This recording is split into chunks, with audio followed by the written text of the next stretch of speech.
আপনাদের মধ্যে অনেক কৃষক ভাইরা আছেন যারা কৃষক বন্ধু পোর্টালে নতুন অ্যাপ্লিকেশন করেছেন এবং এখন পর্যন্ত কৃষক বন্ধুর তরফ থেকে কোনো রকম টাকা পাননি। তো আপনারা আপনাদের স্ট্যাটাস দেখতে চাচ্ছেন যে আপনাদের কাজটি কি হয়েছে কি হয়নি, আপনাদের ফর্মটিকে অনলাইন করা হয়েছে কি অনলাইন করা হয়নি। তো এই জন্য আপনারা কী করবেন, কৃষক বন্ধু পোর্টালে চলে যাবেন। কৃষক বন্ধু পোর্টালে যাওয়ার পরে আপনাদের কী করতে হবে দেখাচ্ছি আমি। তো এখানে যাওয়ার পরে আপনাদের দেখুন নথিভুক্ত কৃষকের তথ্য সেকেন্ড অপশানে একটি বাটন আছে, এখানে আপনার ক্লিক করবেন। এখানে ক্লিক করার পরে দেখবেন এখানে সিলেক্ট অপশন, এখানে আপনার অনেকগুলো অপশন আছে, voter card, Aadhaar card, bank account number, KBID, mobile number, acknowledgement number, এগুলোর সাহায্যে আপনারা দেখতে পারবেন। তো আমি এখানে মোবাইল নাম্বার সিলেক্ট করে নিচ্ছি। তারপর এখানে আইডি কার্ডের জায়গায় এখানে ফোন নাম্বারটা আমি দিয়ে দিচ্ছি, ঠিক আছে। তো একটা ফোন নাম্বার কপি করা আছে আমার, এখানে পেস্ট করে দিচ্ছি। এরপরে আপনার কী করবেন, I am not a robot এই অপশানটিতে ক্লিক করবেন। এখানে ক্লিক করার পরে দেখবেন এখানে অনেক কিছু দেখাচ্ছে।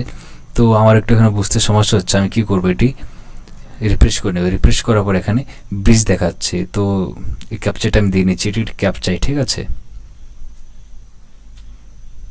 তো ব্রিজগুলো মার্ক করে নিলাম, এখন ভেরিফাই করে দিচ্ছি, ভেরিফাই হয়ে গেছে।